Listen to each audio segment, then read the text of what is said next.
अस्सलामुअलैकुम, welcome to another new vlog. उम्मीद है आप सब खैरियत से होंगे। आप देख रहे हैं हसीब आरिफ को। तो आज काफ़ी दिनों बाद दोबारा आपकी खिदमत में हाज़िर हुआ हूँ न्यू व्लॉग में। एक तो ईद के बाद व्लॉग नहीं आ सका क्योंकि तबीयत ख़राब थी, हॉस्पिटल जाने का चक्कर में और हफ़्ता हो गया, तो इस वजह से व्लॉग नहीं आ सका। तो आज ही मैंने सोचा चलें, काफ़ी अरसा हो गया है व्लॉग अपलोड नहीं किया, तो आज कुछ नई चीज़ आपको दिखाई जाए। तो न्यू चीज़ यही जहन में आई कि आपको बताया जाए कि मुझे चाइना में क्योंकि तकरीबन 2 साल होने को हैं, तो मैंने कहा चले आज आपसे शेयर करता हूँ 2 साल एक्सपीरियंस अपना चाइना में कैसा रहा। क्योंकि चाइना में अभी कुछ ही महीने मेरे बाकी हैं और उसके बाद फिर किधर जाते हैं इंशाल्लाह आप देखेंगे ब्लॉग में। तो इसलिए मैंने कहा चले आज आपसे शेयर करता हूँ कि अपना 2 साल एक्सपीरियंस मेरा यहाँ पे कैसा रहा। तो इस तरह है कि हर बंदे का खैर अपना एक्सपीरियंस होता है, हर बंदा चाइना में किसी को अच्छा लगेगा किसी को बुरा। तो मैं आज आपसे शेयर करूंगा कि मुझे 2 साल यहाँ पे कैसे गुजरे, कैसा क्या क्या मैंने सीखा, क्या कुछ देखा यहाँ पे पढ़ा। क्योंकि मैं यहाँ पे स्टडी वीज़ा पे आया हूँ, पढ़ाई के लिए आया हूँ, तो मुझे यहाँ पे कैसा लगा स्टडी वीज़ा पे, पढ़ाई कैसी है यहाँ पे डिफरेंट कुछ। क्योंकि कुछ लोग यहाँ पे जॉब की अपॉर्चुनिटीज़ के लिए आते हैं, जॉब के लिए आते हैं, तो यहाँ पे जॉब के मौके कैसे हैं। तो सारी ये चीज़ें आज के व्लॉग में कवर करूँगा, तो व्लॉग को पूरा देखिएगा। उम्मीद है आपको ये पसंद आएगा। और लास्ट पे एक आपसे एक बड़ी ही चाइना की ज़रूरी चीज़ या चाइना की जो मुनफरिद चीज़ें हैं वो आपको लास्ट पे बताऊंगा, ताकि आप भी कुछ मोटिवेट हो सकें। तो इंशाल्लाह उम्मीद है आपको ये व्लॉग पसंद आएगा। अगर व्लॉग पसंद आता है तो इसे लाइक करें, शेयर करें और साथ नीचे कमेंट भी करें कि आपको ये व्लॉग आज का कैसा लगेगा। तो आइए चलते हैं, एक ही चीज़ को डिटेल में आज डिस्कस करेंगे, तो देखते हैं फिर।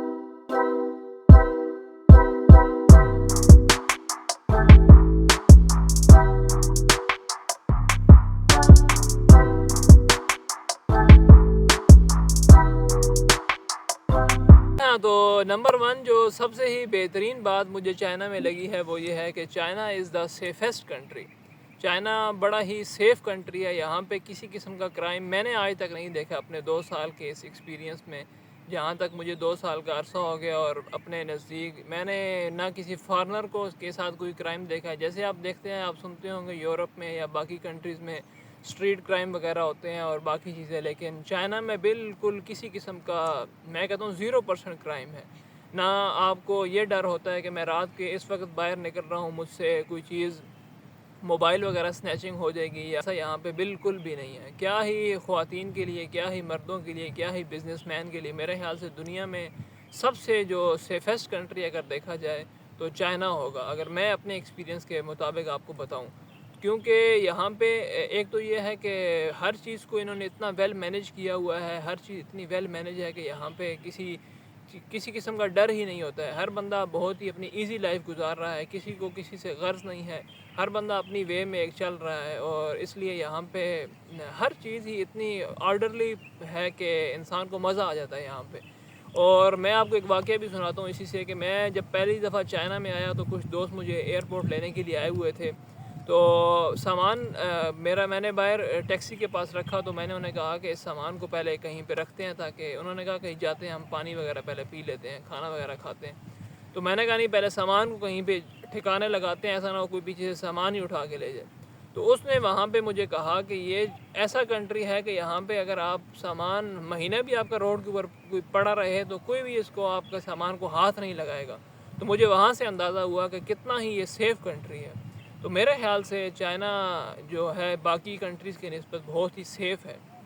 हर चीज़ हर जगह पे, ना किसी पुलिस की ऐसी चेकिंग होती है ना कुछ, लेकिन फिर भी इतना सेफ़ कंट्री है। और हर बंदा इसी से इतना हैरान है कि आज तक मैंने नहीं सुना कोई फॉरेनर यहाँ पे कि किसी फॉरेनर से यहाँ स्नैचिंग हुई हो या कुछ भी ऐसा हुआ हो। तो ये चीज़ एक सबसे नंबर वन मुझे यहाँ पे अच्छी लगी है। अच्छा, जो दूसरा पॉइंट है और मुझे यहाँ पे बड़ा ही बेहतरीन लगा है वो ये है कि चाइना में पाकिस्तानियों की बड़ी ही रिस्पेक्ट है। जैसे कि हम पाकिस्तान में सुनते रहते हैं कि चाइना पाक चीन दोस्ती जिंदाबाद, अक्सर हम ये नारा सुनते हैं, तो वाकई में यहाँ पे पता चलता है कि पाकिस्तानी कम्युनिटी की बड़ी रिस्पेक्ट करते हैं ये चाइनीज़। तो ये चाइनीज़ एक, जब भी आप जाएँ भाई वहाँ पे जब पूछा जाता है कि आप कौन हैं, जब बताया जाए कि अपनी नेशनलिटी हम बताते हैं कि हम पाकिस्तानी हैं, तो ये बड़ा ही खुश होते हैं, तो बड़ा ही एक अच्छा जेस्चर देते हैं। तो इंसान को पता चलता है कि वाकई में मेरी किसी कंट्री में अगर रिस्पेक्ट है तो वो वाकई में चाइना में है। तो एक ये वर्ड बोलते हैं शुमदी या लोटी का, तो मतलब आयरन फ्रेंड। तो ऐसे मतलब जहाँ भी जाए तो अंगूठों को अपने मिलाएं और चाइनीज़ के साथ, और बड़ा ही मतलब अच्छा लगता है इंसान को ये फील करके कि वाकई में अगर कोई मुल्क हमें सही मानों में हमें रिस्पेक्ट देता है तो वाकई में उसके लोग और उसकी जो हुकूमत है वो चाइनीज़ हमें रिस्पेक्ट देते हैं। बाकी फिर आपको पता है हर मुल्क में बंदे अच्छे भी होते हैं, बुरे भी होते हैं। तो जो थर्ड पॉइंट है कि चाइना ऐसा कंट्री है जहाँ पे हर चीज़ ही ऑनलाइन है। अगर हमने किसी चीज़ की पेमेंट करनी है, कोई चीज़ हमने ऑनलाइन मंगवानी है, किसी शॉप पे जाना है, किसी स्टोर पे जाना है, तो हर जगह पे क्यूआर कोड लगा हुआ है और उसको स्कैन करना है और उसको पेमेंट देनी है। क्योंकि यहाँ पे सिर्फ दो ही मेन एप्लीकेशन है, वही चैट और अलीपे, ये दो चलती हैं और इसी से पेमेंट होती है। इनकी एक सेंट्रलाइज बैंकिंग सिस्टम है जहाँ पे हर शॉप पे जाए, हर मॉल पे जाए, हर जगह पे मतलब आपने जो मर्जी चीज़ देनी है, गाड़ी लेनी है, जो कुछ करना है, हर जगह पे ऑनलाइन पेमेंट्स हैं। और पेपर करेंसी जिसे कहते हैं यहाँ पे नहीं है, यहाँ पे हर चीज़ ऑनलाइन ही ऑनलाइन है। तो इस तरह है कि यहाँ पे ऑनलाइन पेमेंट का जो सबसे बड़ी बात है वो ये है कि हमें कहीं पे भी पेपर करेंसी रखने की ज़रूरत नहीं है। सिर्फ मोबाइल, जहाँ पे भी जाना हो एक मोबाइल लेके जाते हैं, मोबाइल से पेमेंट करते हैं, बस कैमरा ऑन किया, वी चैट ऑन किया, वहाँ से क्यूआर कोड स्कैन किया और बस दे दिया। तो इसलिए यहाँ पे एक तो चोरी का डर ऐसे नहीं होता, लेकिन कभी हमने जेब में वॉलेट वगैरह कभी नहीं रखा है। तो फोर्थ पॉइंट यहाँ का वेदर है। यहाँ का वेदर बड़ा ही बेहतरीन किस्म का वेदर है, बड़ा ही मॉडरेट वेदर है। ना ज़्यादा बहुत ही ज़्यादा गर्मी होती है और ना बहुत ही ज़्यादा सर्दी होती है। ऐसे तो चाइना बहुत ही बड़ा है, जिसकी वजह से आप ये कह सकते हैं कि मुख्तलिफ़ कंट्रीज़ को मिला लें तब एक चाइना बनता है। लेकिन कुछ सिटीज़ यहाँ के बहुत ही ठंडे हैं, कुछ यहाँ पे बहुत ही गर्म है। लेकिन जिस सिटी में मैं होता हूँ यहाँ पे वेदर बड़ा ही मॉडरेट होता है, अच्छा होता है। वैसे तो आपको पता है यहाँ पे जिस भी जगह पे चले जाएं, चाहे वो सबवे स्टेशन हो, चाहे वो यूनिवर्सिटी में लैब्स हों या कहीं पे भी हों, एक तो इनका central cooling system, central heating system ऐसा लगा हुआ है कि इंसान को पता ही नहीं चलता कि बाहर गर्मी है या सर्दी है। लेकिन जो अभी देख रहे हैं आप, धूप निकली है लेकिन धूप इतनी सख्त नहीं है। अब तो गर्मी आ गई, हाफ टी शर्ट्स वगैरह निकाल ली हैं और वो पहन ली हैं। लेकिन जो मेरे ख्याल से यहाँ का वेदर है वो बहुत ही अच्छा है। जिस सिटी में मैं आया हूँ चाइना में, यहाँ पे एक बहुत ही बड़ी आर्टिफिशियल इन्होंने लेक बनाई हुई है, डुशू लेक के नाम से। और वो लेक इतनी ही ज़बरदस्त किस्म की और इतनी ही बड़ी लेक है कि इंसान को यकीन नहीं होता कि आर्टिफिशियली ये इतनी बड़ी लेक इन्होंने किस तरह बनाई है। तो वो अभी आपको दिखाते हैं यहाँ पे। ये लेक तो यहाँ पे इतनी बड़ी इन्होंने बनाई हुई है और साथ लेक के इतना बड़ा पार्क आर्टिफिशियल सा बनाया हुआ है कि मज़ा आ जाता है देख के उसे। ये देखें, ये पार्क पूरा इन्होंने यहाँ पे इस लेक के साथ साथ बनाया हुआ। आपको अभी लेक दिखाता हूँ यहाँ पे मैं। और ये पार्क, यहाँ पे जॉगिंग ट्रैक वगैरह, और जिसने जो जो एक्सरसाइज करनी है अपनी, वो यहाँ पे आके, यहाँ पे लोग आउटिंग के लिए आते हैं संडेज़ को, डिफरेंट वीकेंड्स पे यहाँ पे आउटिंग के लिए भी आते हैं। और पिछले दिनों मैं कहीं जा रहा था तो मैंने ये एक नई चीज़ देखी यहाँ पे कि इन्होंने रोड को धोना था। एक तो ये सुबह रोड को धोते हैं, सफाई का बड़ा ही अच्छा निज़ाम है यहाँ पे। तो रोड को जैसे ही सुबह धो रहे थे तो वहाँ पे उन्होंने इस लेक से ना पानी को निकाल रहे थे पाइप से, एक जनरेटर वगैरह कुछ लगाया हुआ था, उन्होंने वो निकाल के और यहाँ पे फिर उस रोड को धो रहे थे उसी इसी पानी से, मतलब वो रोडों को धोते हैं। अच्छा, ये लेक का एक छोटा सा हिस्सा आपको मैंने दिखाया इस वीडियो में। ये लेक बहुत ही बड़ी है, जहाँ पे भी जाए, मुझे अब एग्जैक्ट पता नहीं कितनी बड़ी है, लेकिन ये आर्टिफिशियल मेरे ख्याल से यहाँ की सबसे ही बड़ी लेक होगी। अपनी यूनिवर्सिटी में या बाकी बाहर जहाँ पे भी देखा है, हर जगह पे इस लेक का पानी कहीं ना कहीं मौजूद है और उसको ये लोग अच्छे तरीके से यूटिलाइज़ करते हैं। और लेक भी इतनी साफ़ है कि यहाँ पे लोग शाम को या फ़िशिंग के लिए आते हैं, मछली पकड़ने के लिए मुख्तलिफ़ लोग आए हुए होते हैं। और इतना पानी इसका साफ़ सुथरा, तो बड़ी ही वेल मैनेज तरीके से इन्होंने इस लेक को बनाया हुआ है। और फिर उसकी ख्याल रखने के लिए भी मुख्तलिफ़ टीम्स हैं जो टाइम टू टाइम आती रहती हैं और इस लेक की सफाई का ख़ास ख्याल रखती हैं।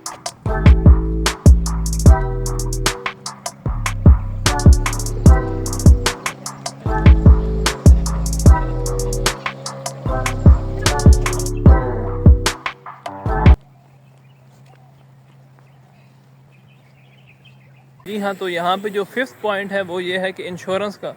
यहाँ पे जहाँ पे भी अगर हॉस्पिटल जाना हो हमें मेडिकल के लिए, तो यहाँ पे हर बंदे ने तकरीबन इंश्योरेंस बाय की हुई है। और चाइनीज़ की तो इंश्योरेंस एक तो बहुत सस्ती है और इनका इलाज बड़ा ही अच्छा है।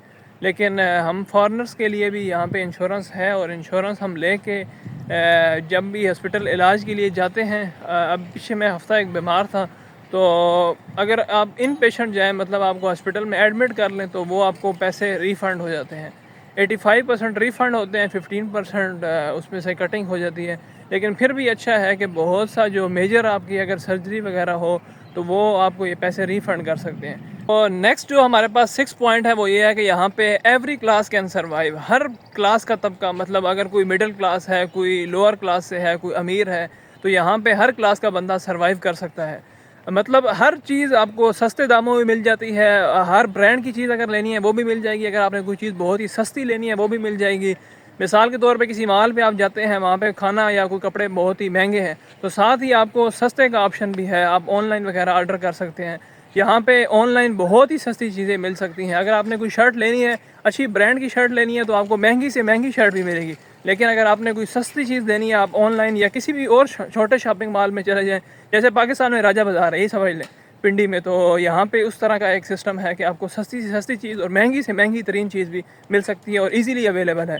और क्वालिटी में भी कोई इतना ख़ास डिफरेंस नहीं है। लेकिन वो एक है कि डिफरेंस तो होता ही है। एक अगर आप अच्छे ब्रांड की चीज़ लेते हैं और एक सस्ती चीज़ लेते हैं, लेकिन फिर भी आप पहने हुए आपको कोई इतना ख़ास फ़र्क महसूस नहीं होगा। नेक्स्ट हमारे पास जो है, यहाँ पे हर बंदा रूल्स को फॉलो करता है, मतलब कानून को जो सही अल्फाज में फ़ॉलो करता है वो यहाँ पे करता है।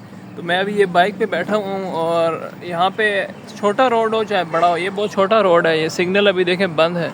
और यहाँ पे हर बंदा, यहाँ पे गाड़ी खड़ी हैं और ये इस रूल को फॉलो करते हुए गाड़ियाँ अपने, जब जैसे ही सिग्नल खुलेगा तब जाएंगी।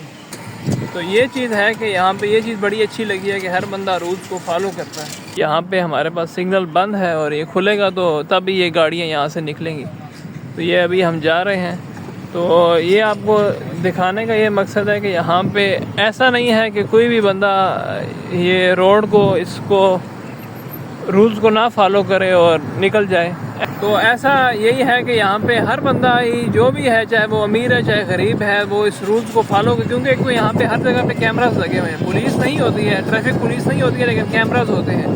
तो कैमरास की वजह से यहाँ पे ये रूल्स की बड़ी स्ट्रिक्टनेस है। और कैमरास के अलावा यहाँ पे इस तरह है कि जो भी इस सिग्नल्स को ब्रेक करता है या कहीं पे गलत पार्किंग वगैरह, तो बड़ा ही हैवी किस्म का या उस पर जुर्माना फ़ाइन किया जाता है।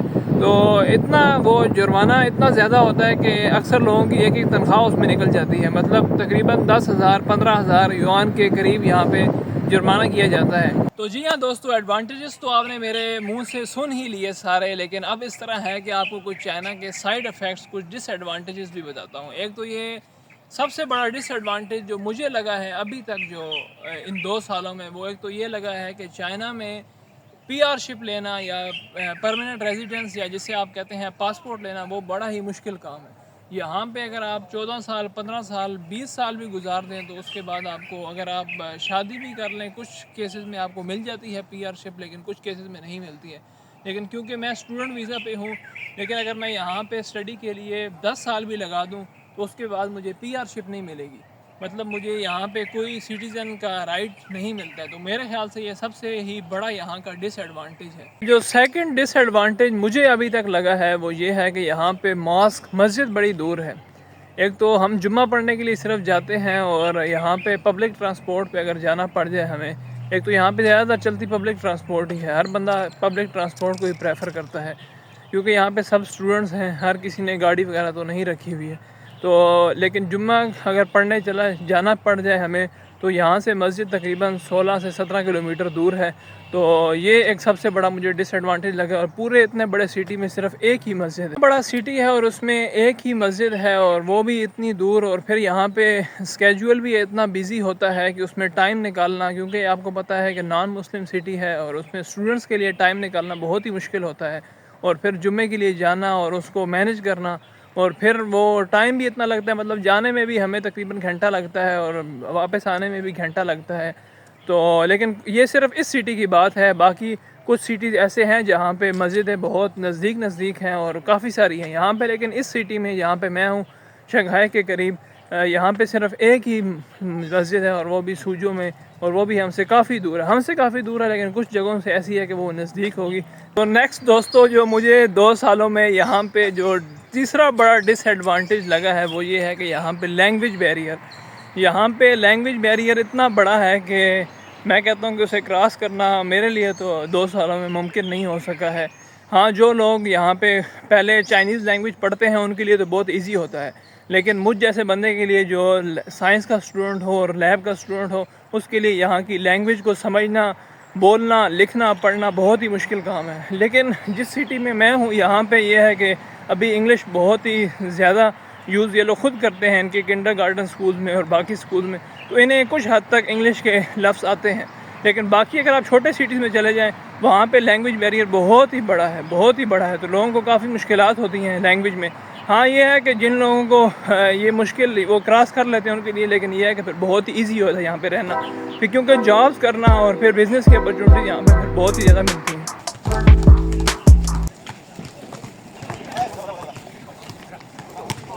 चीज़ है, यहाँ पे हर जगह पे तकरीबन प्ले ग्राउंड्स वगैरह हैं और फ़िज़िकल एक्टिविटी बड़ी अच्छी हो जाती है। अगर हमने कुछ चीज़ गेम वगैरह करनी हो तो बड़ा ही वहाँ पे उसमें अच्छा लगता है कि मज़ा आता है ये गेम्स वगैरह खेल के।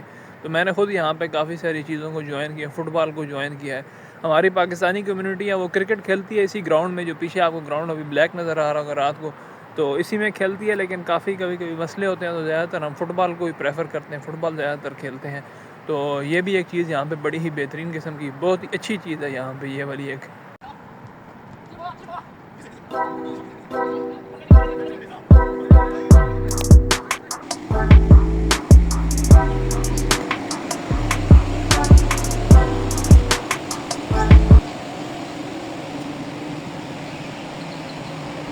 यहाँ दोस्तों जो नेक्स्ट पॉइंट है वो ये है कि यहाँ पे तकरीबन हर जगह पे ही आपको चार्जिंग पॉइंट मिल जाएंगे। गाड़ियाँ इलेक्ट्रिक की हैं, बिजली पे चलती हैं, और बाइक भी बिजली पे। एक बाइक को, हमारे पास तो बाइक है, बाइक को चार्ज करते हैं और वो 50-60 किलोमीटर फिर हमारे लिए काफ़ी होता है। तो मैं ये ख़ुद ये सोच के हैरान होता हूँ कि इतना बड़ा मुल्क है, 1.5 अरब से ज़्यादा की आबादी है, और पता नहीं किस तरह इन्होंने बिजली को पूरा किया हुआ है और 1 मिनट के लिए बिजली नहीं जाती है। तो ये चीज़ यहाँ पे मुझे बड़ी ही अच्छी लगी है।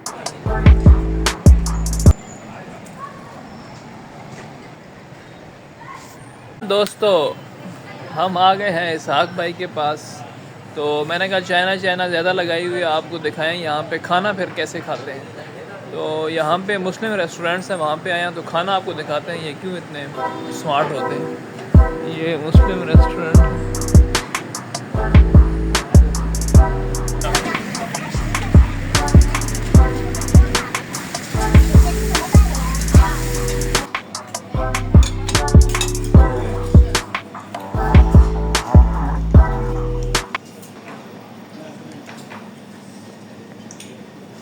कि हलाल फूड मिल तो जाता है यहाँ पे बड़ा ही आसानी से, लेकिन ये लांजो न्यूरोमियान, ये लांजो इनका एक सिटी है, या जो शिंजियान है वहाँ का मिलता है।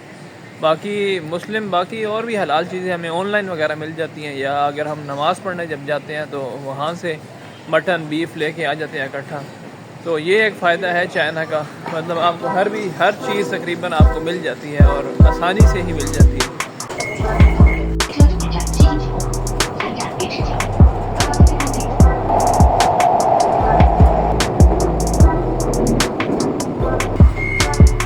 ये सब ट्रेन बगैर ड्राइवर के चल रही हैं, इलेक्ट्रिक ट्रेन और बगैर ड्राइवर की चल रही हैं। दोस्तों, जो चाइना में अगर आप इस तरह है कि स्टूडेंट वीज़ा पे आए हुए हैं, स्टडी के लिए आए हुए हैं, तो अगर आप यहाँ पे कोई भी जॉब करते हुए पकड़े जाएं ड्यूरिंग ऐसे भी मतलब किसी भी टाइम यहाँ पे अगर आप जॉब करते हुए पकड़े जाए, अगर आप कोई जॉब करते हैं तो ये सीधा आपको डिपोर्ट करें। क्यों? क्योंकि चाइना में जब आप स्टूडेंट वीज़ा पे होते हैं या स्टडी वीज़ा पे होते हैं तो आपको किसी भी किस्म की जॉब या किसी भी किस्म का कोई काम अलाउ नहीं है। आप यहाँ से मतलब जो आपको स्टाइपेंड दे रहे हैं उसी में आपको गुजारा करना होगा, और स्टाइपेंड इस तरह है कि उसमें गुजारा हो जाता है। लेकिन कुछ स्टूडेंट्स ऐसे होते हैं जिनकी गवर्नमेंट स्कॉलरशिप नहीं होती, जिनकी पार्शियल स्कॉलरशिप होती हैं, या इसके अलावा और किसी का सिर्फ ट्यूशन फीस उन्होंने वेव की होती है। तो इन सब के साथ इस तरह है कि ये काम नहीं कर सकते हैं। एक और जो मुझे इशू यहाँ पे फेस हुआ वो ये है कि यहाँ पे बार्बर शॉप का बहुत बड़ा मसला है। आप अगर आपको बाल कटवाने हैं तो आप बार्बर के पास जाएंगे तो वो आपको बाल जिस तरह कहेंगे, एक तो लैंग्वेज की वजह से उन्हें समझ भी नहीं आती है, बाल आपके अजीब से ही काट देते हैं। और अगर मेरी तरह अगर आपने दाढ़ी रखी हुई है तो दाढ़ी वाले बंदों को तो इस तरह है कि उन्होंने खुद ही अपनी दाढ़ी को ट्रिम करना है, बनाना है। और इसके साथ ही यहाँ पे पानी का बहुत बड़ा इशू होता है। आप किसी भी पब्लिक जगह पे चले जाएं, वहाँ पे आपको पानी फ्री का नहीं मिलता है, आपने पानी की बोतल लेनी है, खुद से बाय करनी है। यहाँ पे भी इस तरह है, जहाँ पे भी अगर आप जाते हैं, अगर आपको पानी पीने का पानी फिल्टर वाला यहाँ पे क्योंकि चलता है, तो सारी जगह पे आपको पानी पे करके लेना है। QR कोड हर जगह लगा हुआ, स्कैन करना है और पे करना है और उससे आपको पानी मिलेगा।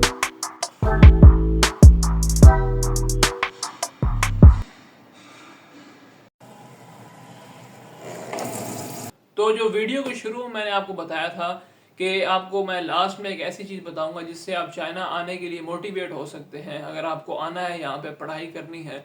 तो वो ये है कि यहाँ पे आप अगर स्टडी वीज़ा के लिए आते हैं तो आपको किसी भी किस्म का ब्लॉक अकाउंट या कोई बहुत ही ज़्यादा पैसा नहीं चाहिए, कुछ ही पैसों में आप चाइना आ जाते हैं। लेकिन ये है कि आपको मैंने इसके फ़ायदे नुकसान दोनों बता दिए हैं। तो स्टडी वीज़ा पे अगर आप आते हैं, आप यहाँ पे काम सीख सकते हैं, तो इसके बाद अगर कुछ पैसा आप अगर जमा कर लें तो आप किसी अच्छे कंट्री में, जहाँ पे अगर उसकी पीआरशिप या पासपोर्ट लेना चाहते हैं, वहाँ पे आप मूव कर सकते हैं हायर स्टडीज़ के लिए। या अगर आपने वापस जाना है तो यहाँ पे कम से कम एजुकेशन इतनी है कि आप एक अच्छी जगह पे पाकिस्तान में जाके जॉब कर सकते हैं, या ऐसे भी आपको यहाँ पे सीखने के बहुत से मौके मिलेंगे। तो अगर कोई भी आना चाहता है तो उसको मोस्ट वेलकम। तो बाकी हर के बंदे की अपनी चॉइस है। तो वीडियो यहाँ पे बहुत लंबी हो गई है, तो उम्मीद है आपको ये वीडियो पसंद आई होगी। अगर आपको पसंद आई है तो इसे लाइक करें, इसको अपने दोस्तों के साथ शेयर करें और नीचे कमेंट करें कि आपको क्या क्या चीज़ इस वीडियो में पसंद आई। अगर आपके कोई क्वेश्चन है तो वो भी लाजमी नीचे कमेंट करें, तो इंशाल्लाह मैं नेक्स्ट वीडियोस में आपको आपके क्वेश्चन का जवाब दूंगा, आपके कमेंट्स का जवाब दूंगा। और क्योंकि मैं कमेंट्स पढ़ रहा हूँ बहुत से, तो काफ़ी मज़ा आता है।